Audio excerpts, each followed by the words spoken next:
बिस्मिल्लाहिर्रहमानिर्रहीम। देखें, जो यूके का विज़िटर वीज़ा होता है वो टूरिज़्म भी उसी में ही आता है कि टूरिज़्म के लिए जा रहे हो, किसी को विज़िट करने। मैं टूरिज़्म की बात कर रही हूँ। पिछले दिनों मैंने काफ़ी डेप्थ में इसका देखा, इससे गुज़रा, जो भी मैंने फिर फर्दर अहेड उसके बायोमेट्रिक्स तक के स्टेज पे मैं गई नहीं। मैं एक बात कह रही हूँ, एक चीज़ बड़ी ज़रूरी होती है, स्ट्रॉन्ग टाइज़। आप अगर विज़िटर वीज़ा यूके की जो वेबसाइट है, उस पे आप अगर जाके देखें तो वो ये ज़रूर कहते हैं कि अगर आप विज़िट वीज़ा पे आ रहे हो, जैसे टूरिज़्म के लिए, मैं टूरिज़्म के हवाले से बात कर रही हूँ, तो आपको ये प्रूफ़ करना है कि आपके पास स्ट्रॉन्ग टाइज़ है। अब टाई मुराद वो नहीं है जो आपके वालिद पहनते हैं या भाई या आप खुद पहनते हैं टाई। वरना तो हम ये कह सकते हैं, अगर यूके वाले हमसे कहेंगे भई आपकी स्ट्रॉन्ग टाई क्या, हम कहेंगे अरे हमारी वालिद की एक टाई 3-4 और भी हैं, जितनी कहो ला देंगे।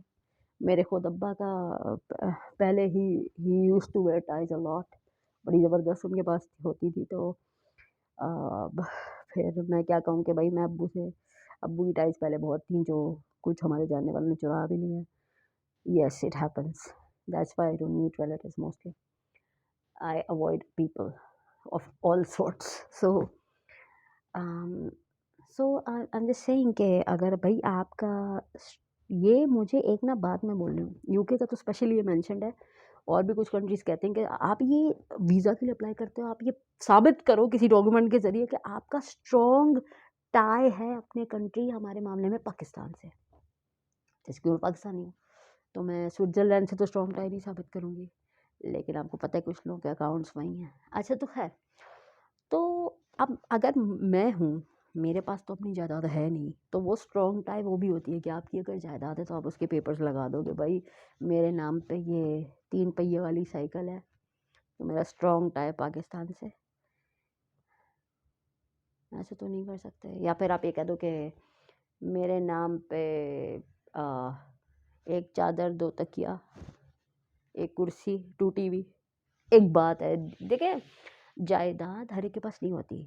मेरी कोई प्रॉपर्टी है ही नहीं, मेरे पास कोई अपना घर या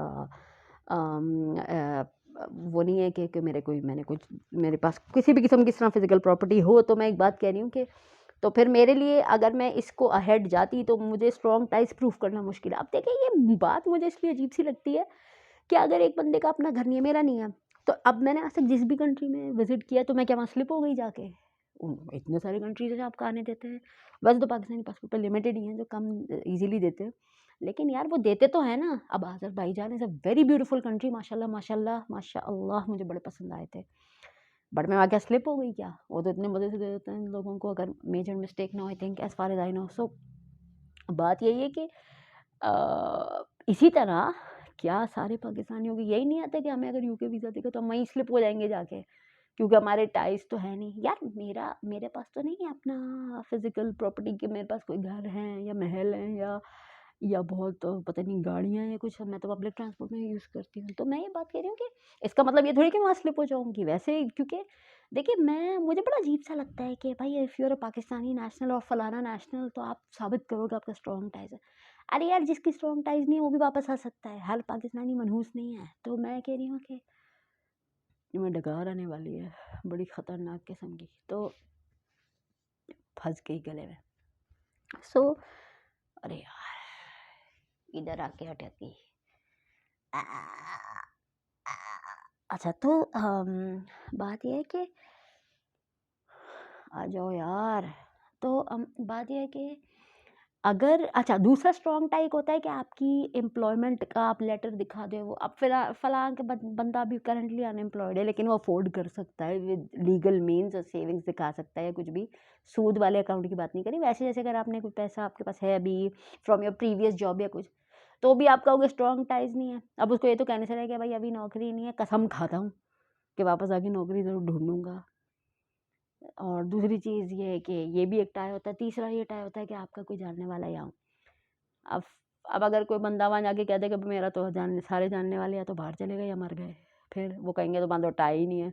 अब ज़बरदस्ती आप ये तो कहने से रहे कि वो पड़ोस में एक वो किसी का भतीजा रहता है, वो मेरे लिए बड़ा स्ट्रॉन्ग टाई, मैं उसके लिए वापस आऊँगा। ये पता नहीं अजीब चीज़ है। मैं इसलिए ये आपको थोड़ा फ़नी तो लगेंगी मेरी बातें, लेकिन ये रियलिस्टिक हकीकत पसंद बातें हैं। देखें ना, अगर किसी का स्ट्रॉन्ग टाई नहीं है, तो या मजबूत ताल्लुक वो साबित नहीं कर पा रहा अपने मुल्क से, तो इसका मतलब ये थोड़ी है कि वो कोई गद्दार है अपने या वो धोखेबाजी और वो करप्शन और झूठ ही बोलेगा। मैंने भी तो अच्छे कंट्रीज़ माशाल्लाह से देखे हैं, तो मैं वहाँ क्या घुस गई जाके? मुझे कोई कहता भी तो मैं नहीं घुसती, क्योंकि मुझे पता है पाकिस्तान की इज़्ज़त बहुत इंपॉर्टेंट है। जिन लोगों ने डुबोई है दूसरी जगहों पे इल्लीगल स्लिप हो के, उन्होंने तो हमारा भी भट्टा बिठा दिया, और क़यामत के दिन उनको ज़ाहिर है इस बात का जवाब देना होगा कि तुमने ना सिर्फ अपनी इज़्ज़त बर्बाद की, बल्कि अपने पूरे वतन की इज़्ज़त बर्बाद कर दी। मुसलमानों का नाम ख़राब किया कि मुसलमान जो हैं वो धोखेबाज हैं, क्योंकि पाकिस्तान एक मुसलमान कंट्री है, तो मुसलमानों का तुमने इमेज ख़राब किया। बहुत सारी चीज़ें, बहुत सीरियस मसला होता है, मैं इसको बड़ा सीरियस लेती हूँ। अगर मैं कहीं कंट्री पे विज़िट पे जाती हूँ, तो मैं ये नहीं करती कि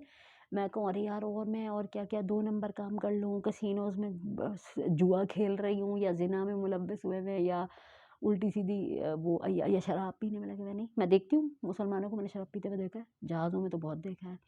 वो लग तो मुसलमान ही रहे थे, बाकी पाकिस्तानी लग रहे थे, बाकी अल्लाह जाने कहाँ के थे। और मेरे लिए बड़ी अहम चीज़ है। कब्र भी एक चीज़ है यार, कब्र में तो जाना है, और किसी मुल्क को बेवकूफ़ बना के जाना, स्पेशली एक नॉन मुस्लिम कंट्री जहाँ पे आपको पता है नॉन मुस्लिम्स की आमतौर पे हमारी राय, हमारे बारे में, मुसलमानों के बारे में राय अजीब ही होती है, वो नाजायज़ भी बहुत होती है राय, लेकिन ये गलत चीज़ ना। तो बात ये है कि ज़रूरी नहीं होता कि अगर एक शख़्स के पास अपना मकान नहीं है, या फ़िलहाल उसके पास नौकरी नहीं है, या उसका कोई जानने वाला यहाँ डायरेक्ट नहीं रह रहा उसके शहर या उस पे, तो वो बंदा गड़बड़ी करेगा। तो ये टाइज़ प्रूव करना आसान नहीं होता। अ, ये पता नहीं क्यों ऐसे करते हैं, बहुत सारे अच्छे-अच्छे मुल्क हमें ऐसे ही आने देते हैं, लेकिन अब इसमें क्या कह सकती हूँ सिवाय इसके कि I don't think it's fair seriously. तो बंदा ना ही अप्लाई करे ऐसी जगह, फालतू में रिजेक्ट हो गया तो और सदमा होगा। मेरे तो वैसे ही इतने वीज़ा रिजेक्शंस होते हैं। एनीवेज, अल्लाह बेहतरी फरमाए मेरे हक़ में, मेरे कैट्स के हक़ में।